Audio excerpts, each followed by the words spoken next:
Dear students, good morning. तो 7.1 question number 4।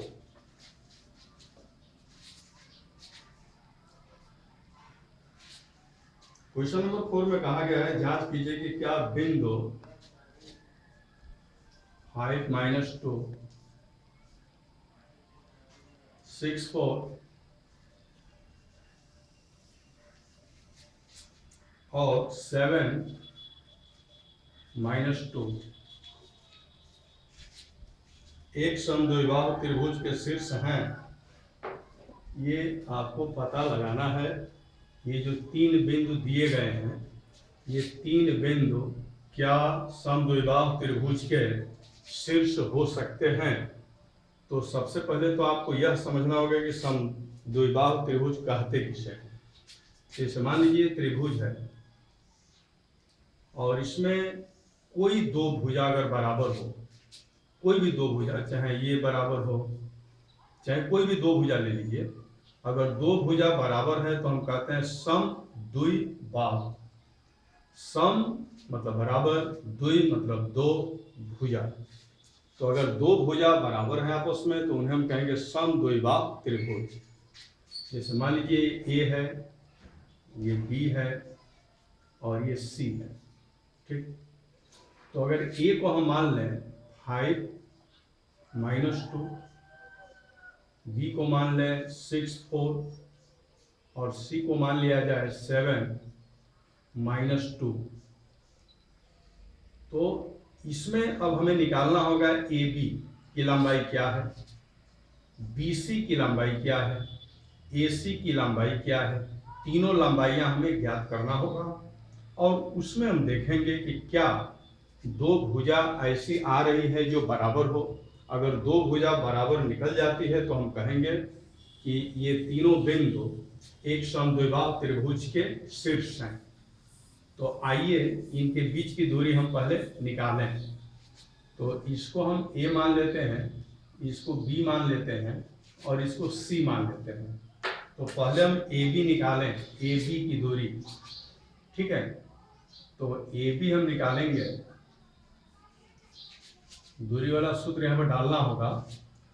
5 A B निकाल रहे हैं, देखिए ए है और ये बी है।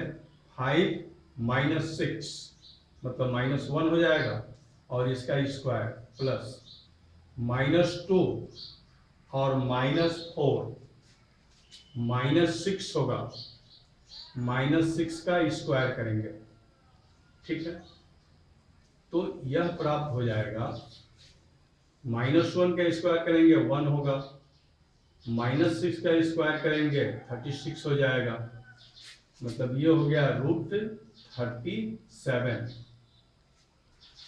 इसी प्रकार से आप BC निकालिए, ये भी हो गया, BC निकालिए। तो BC निकालेंगे 6 - 7 यानी कि -1 का स्क्वायर प्लस 4 -2 यानी कि 6 हो जाएगा, 6 का स्क्वायर। तो -1 का स्क्वायर 1 और 6 का स्क्वायर 36 हो जाएगा। यहीं पर क्लियर हो गया, आप देख रहे हैं, आगे करने की जरूरत भी नहीं है क्योंकि दो भुजा की लंबाई बराबर हो चुकी है, क्लियर हो चुका है। ये तीनों बिंदु समद्विबाहु होंगे। ठीक है, लेकिन AC भी निकाल लिया जाए या CA निकाल लिया जाए,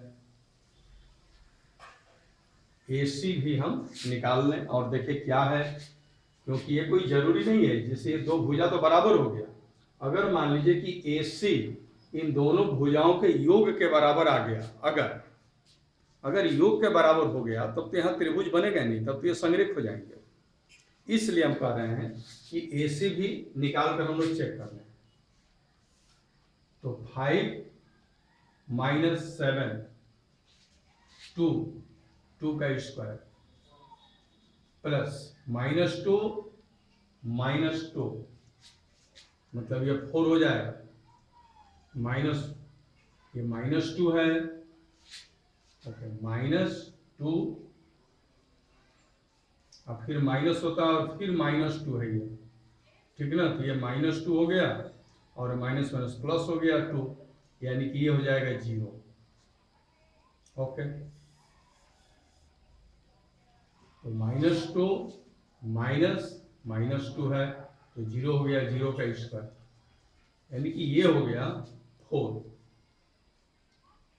ठीक है, तो इसमें हम देख रहे हैं कि दो भुजाएं बराबर हो चुकी हैं, ए बी और बी सी, ये दोनों भुजाएं आपस में बराबर हैं। इससे क्लियर हो गया कि ये समद्विबाहु त्रिभुज का शीर्ष ये तीनों बिंदु होंगे। क्वेश्चन नंबर 4 यहीं पर कंप्लीट हो जाता है। आंसर होगा हाँ, आंसर में हाँ होगा, यस। ओके, अब अगले क्वेश्चन की तरफ हम बढ़ते हैं।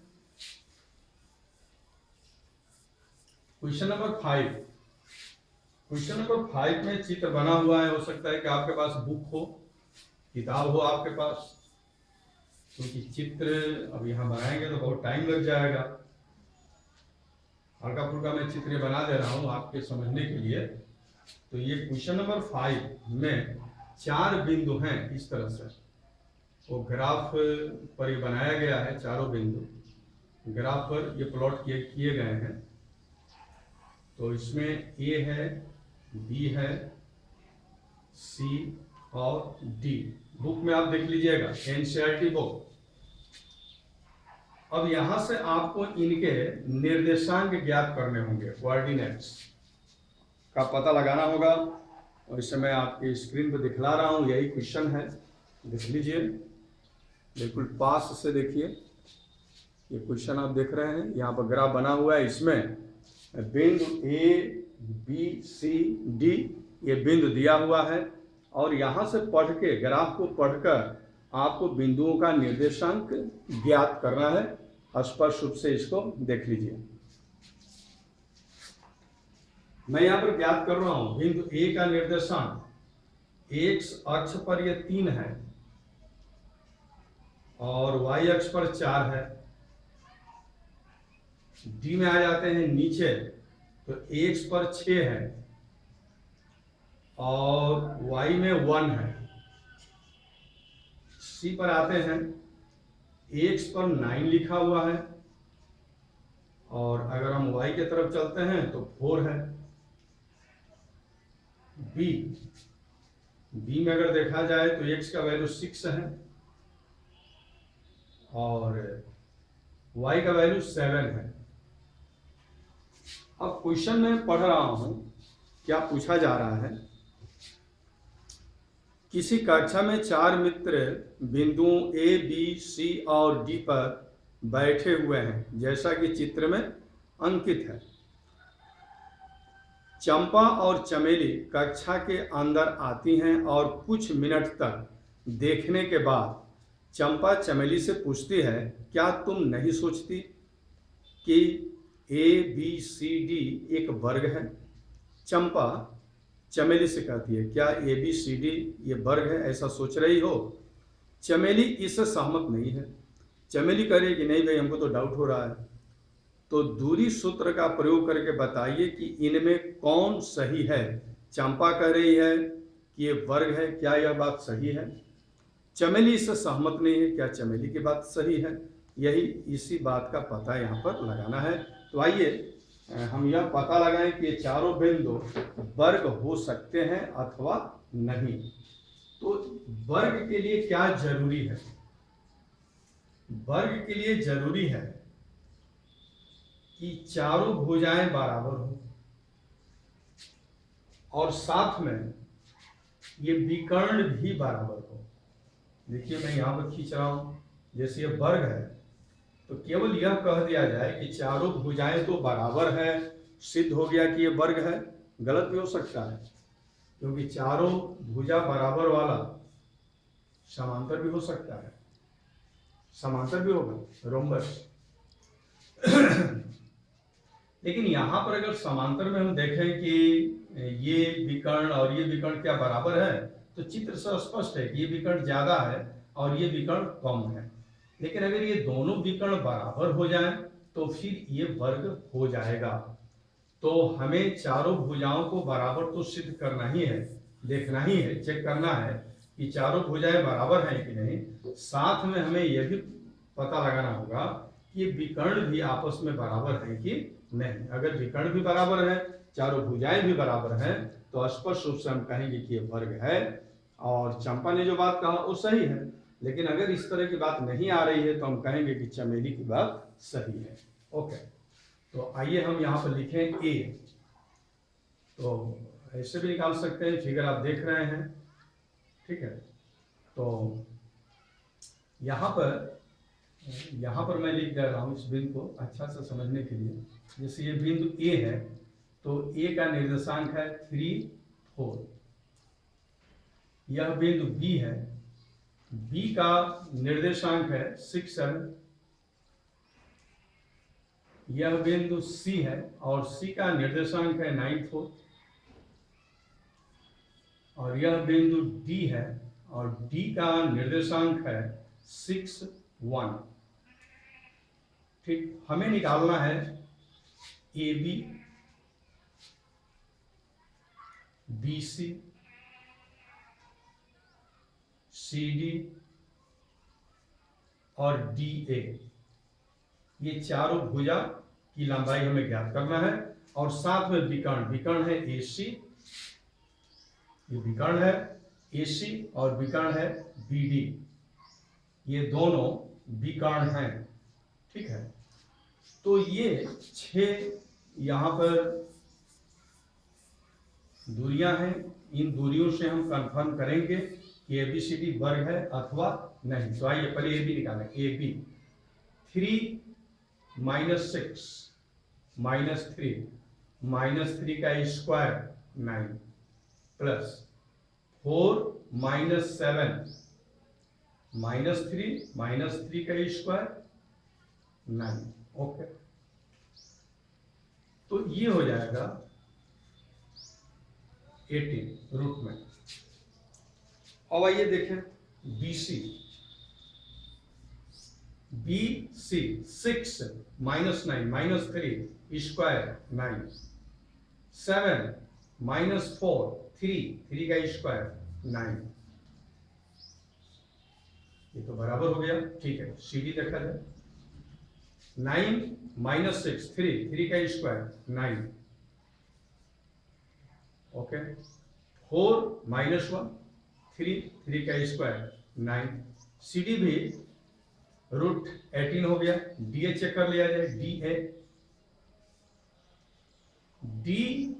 ए कहिए या ए डी कहिए, बात एक ही है। तो 3 - 6 -3 स्क्वायर 9 प्लस 4 - 1 3 स्क्वायर 9। ये भी हो गया रूट 18। इस तरह से हमने देखा कि ये चारों भुजाएं आपस में बराबर हैं। अब यदि विकर्ण भी बराबर हो जाते हैं तो कंफर्म हो जाएगा कि ये वर्ग है। तो आइए हम विकर्ण को कंफर्म करें। तो विकर्ण में ए सी है, ए सी, ए और सी। तो चलिए 3 - 9 - 6 होगा, -6 का स्क्वायर 36। 4 और -4 0, 0 का स्क्वायर 0, यानी कि रूट 36 हो गया ये। अब आइए बी डी देखा जाए, बी डी, ये बी और ये डी। ओके, 6 - 6 0, 0 का स्क्वायर 0 प्लस 7 - 1 6 का स्क्वायर 36, यानी कि ये भी आ गया 36। तो हमने देखा यहाँ पर कि AC और BD बराबर है रूट 36, और ये चारों भुजाएं भी बराबर है रूट 18 प्रत्येक भुजा है। तो इस तरह से कंफर्म हो जाता है कि बिंदु A, B, C और D एक वर्ग के शीर्ष हैं। यानी कि चंपा ने जो बात कहा कि क्या ये वर्ग हो सकता है, चमेली इससे सहमत हो, लेकिन चमेली सहमत नहीं थी। लेकिन यहाँ पर सॉल्व करने के बाद क्लियर हुआ कि चंपा सही थे। तो चंपा ने जो बात कहा वो सही कहा, चंपा सही है। यही हमारा आंसर होगा इस क्वेश्चन का। बहुत इंटरेस्टफुल क्वेश्चन था। ओके, अब आइए अगले क्वेश्चन की तरफ हम बढ़ते हैं। ये वर्ग है, ये क्लियर हो चुका है, चंपा सही है। वर्ग है भी लिख दीजिए, स्पष्ट हो जाए। वर्ग, वर्ग है और चंपा सही है। ओके, अगले क्वेश्चन की तरफ बढ़ेंगे। क्वेश्चन नंबर 6, एनसीईआरटी 7.1 इस समय हम लोग पढ़ रहे हैं। एनसीईआरटी बुक का ये क्वेश्चन है और 7.1 एक्सरसाइज चल रहा है। इसमें क्वेश्चन नंबर 6 की तरफ हम आ रहे हैं। 6 में बहुत सारे क्वेश्चंस पूछे गए हैं। क्वेश्चन मैं पहले पढ़ दूं। निम्नलिखित बिंदुओं द्वारा बनने वाले चतुर्भुज का प्रकार यदि कोई है तो बताइए तथा अपने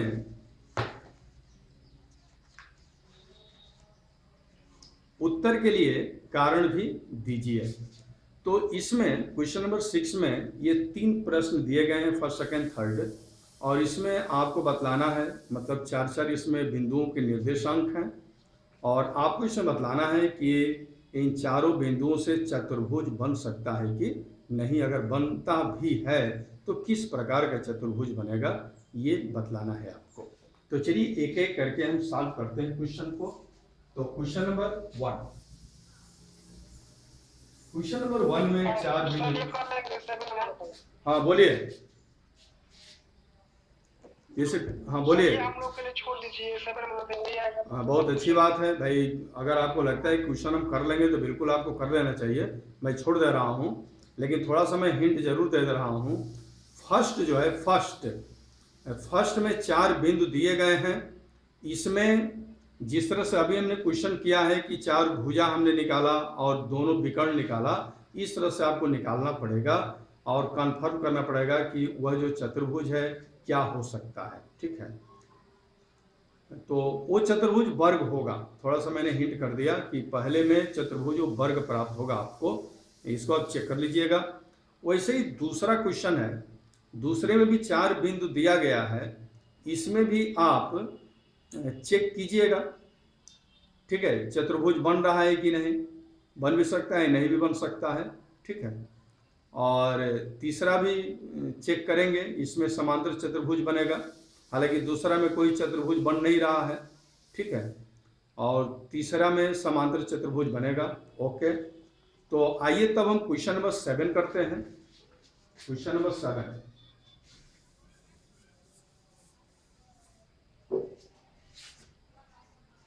क्वेश्चन नंबर 7 में कहा गया है कि एक्स अक्ष पर आपको एक्स अक्ष की जानकारी होनी चाहिए। ये जो ये एक्स अक्ष है, एक्स एक्स डैश कहते हैं, ये वाई डैश इसको कहते हैं, ये मूल बिंदु होता है।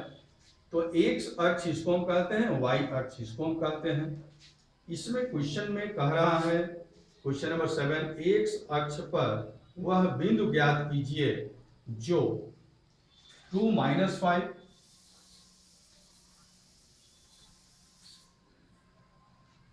और -2 से समदूरस्थ है।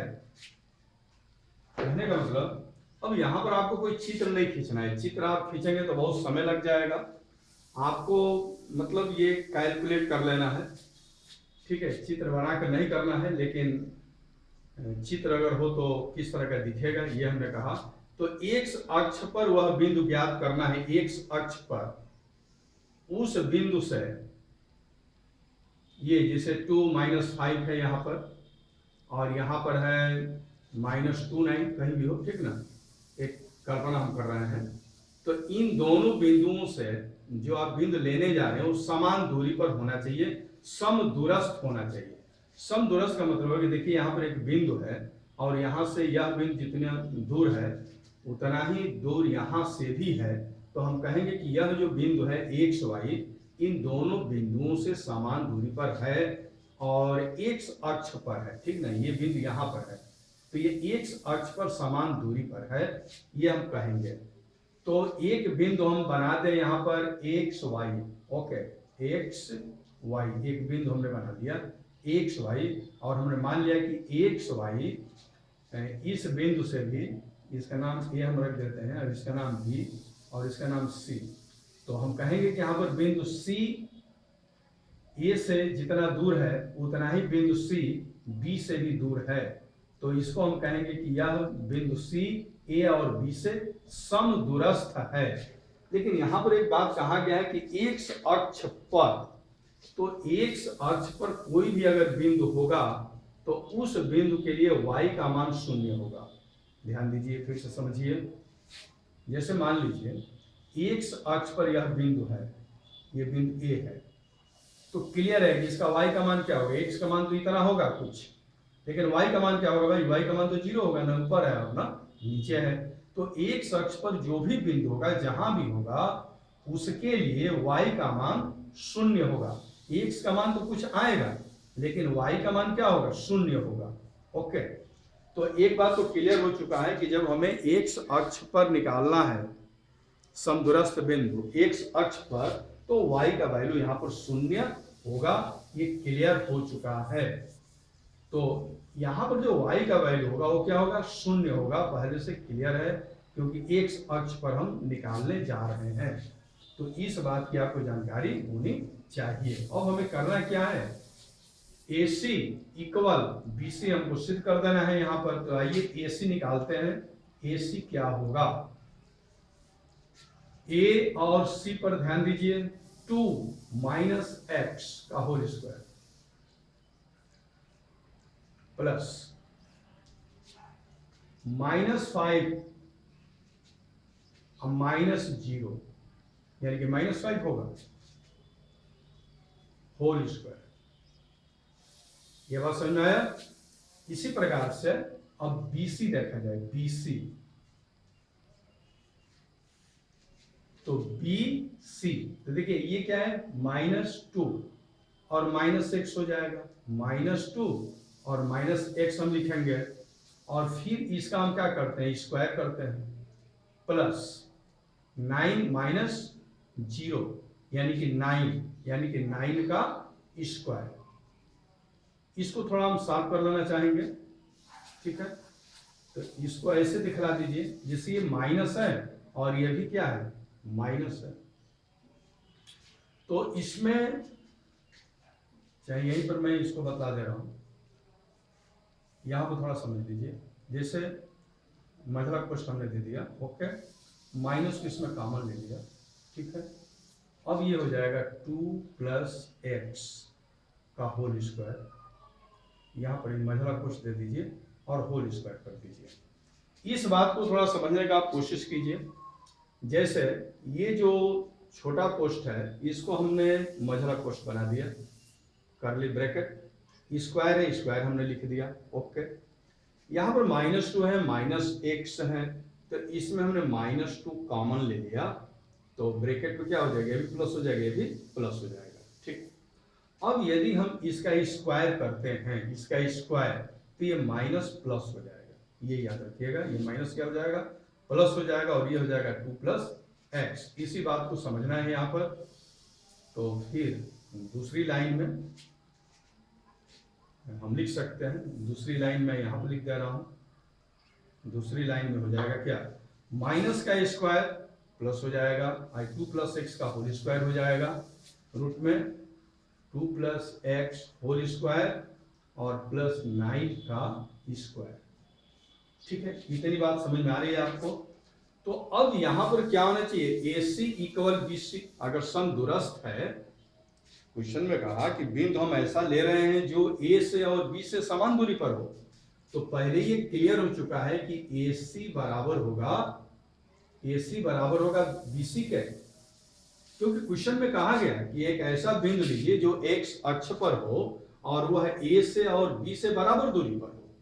तो हम ऐसा बिंदु लिए हैं जो A और B से बराबर दूरी पर है, तो क्लियर है कि AC और BC बराबर है, ये क्वेश्चन में दिया गया है, ठीक है।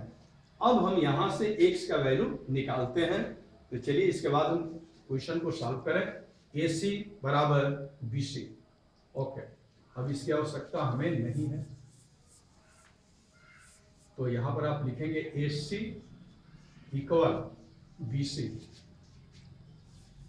AC ये हम लोगों ने लिखा है AC root 2 minus X whole square plus -5 whole square बराबर, इसको हम लिख दे रहे हैं root 2 plus X whole square और प्लस 9 होल स्क्वायर। अब चलिए हम सॉल्व करें।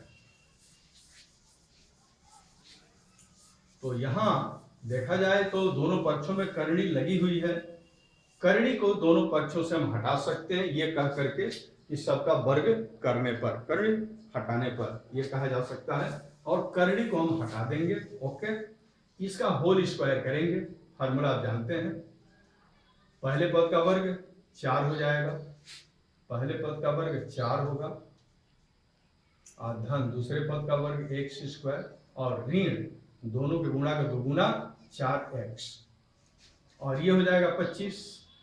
देखिए माइनस का स्क्वायर प्लस हो जाता है बराबर।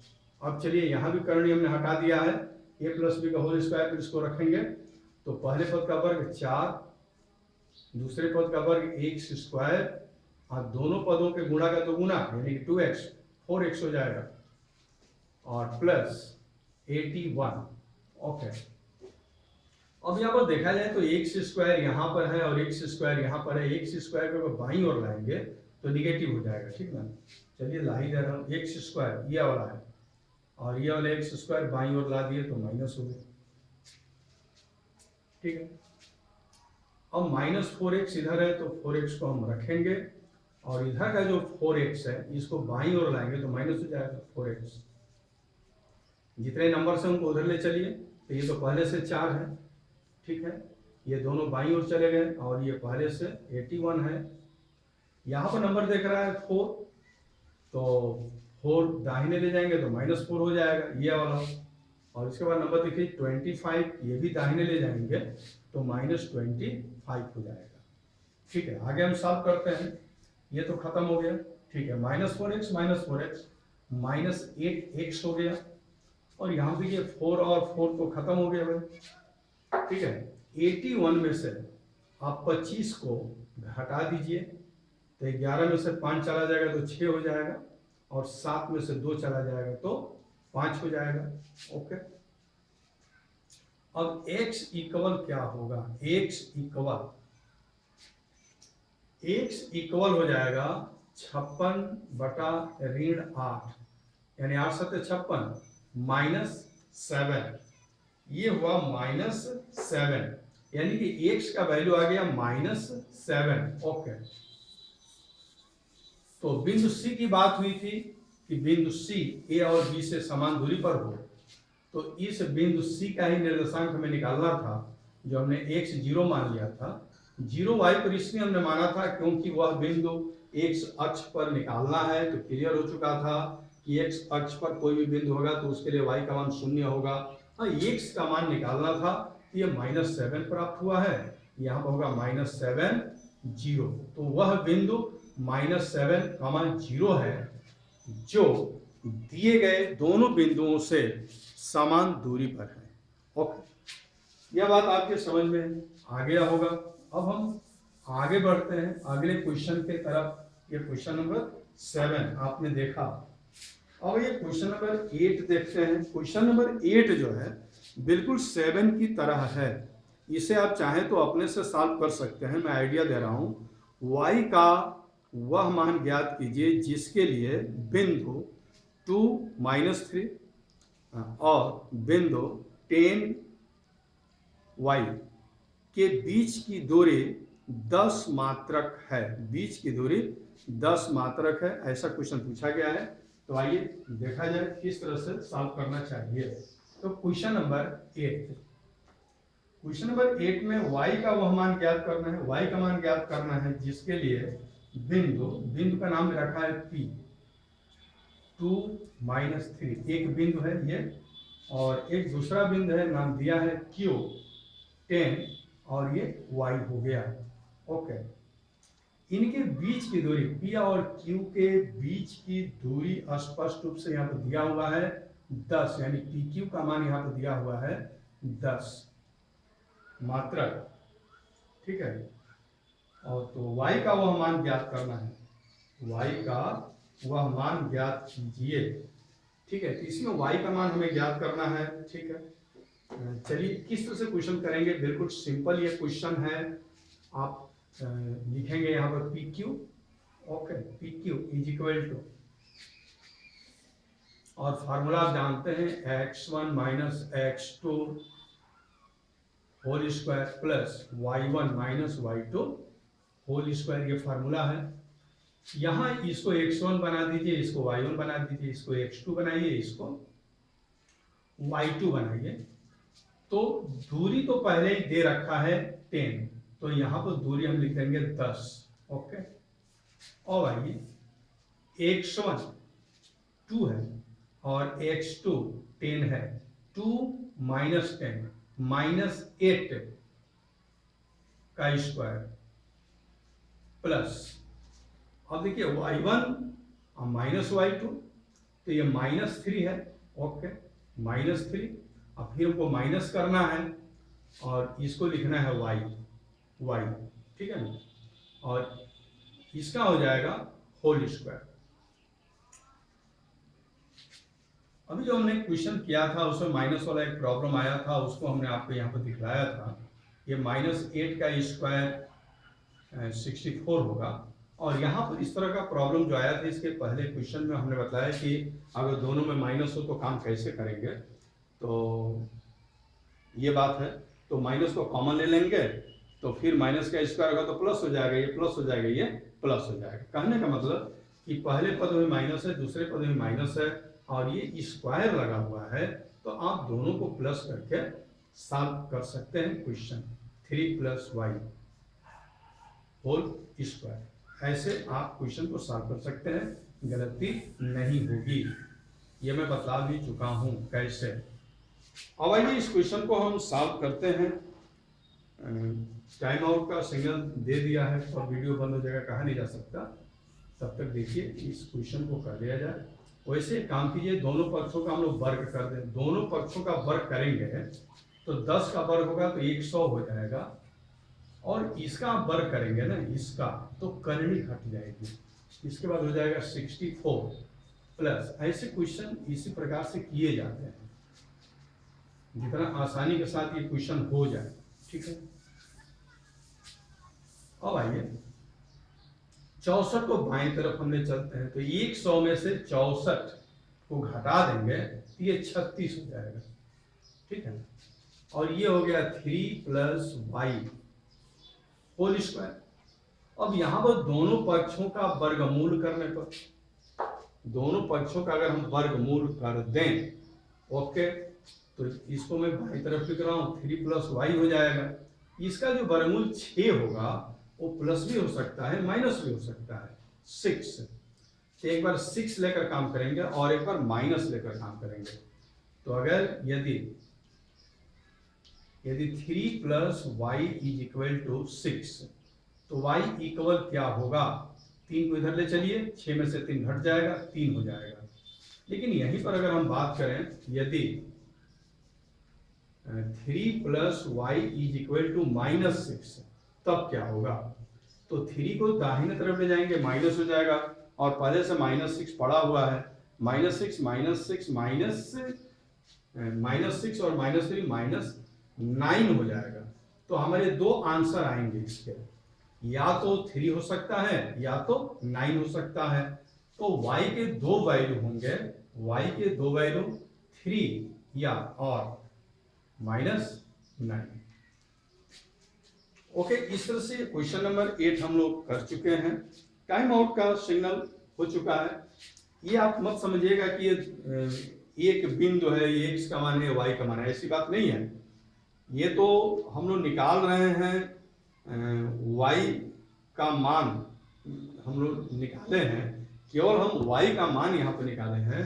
तो y का मान या तो 3 होगा या तो -9 होगा, ये नहीं समझिए कि 3x है और -9y है, क्योंकि आपके पुस्तक में आंसर वैसा ही दिया है। आंसर क्या दिया है, आंसर में जाएंगे तो 9 और 3 इस तरह से लिखा है, तो कहीं x y का भ्रम न पैदा हो जाए, इसलिए हमने इस बात को स्पष्ट कर दिया।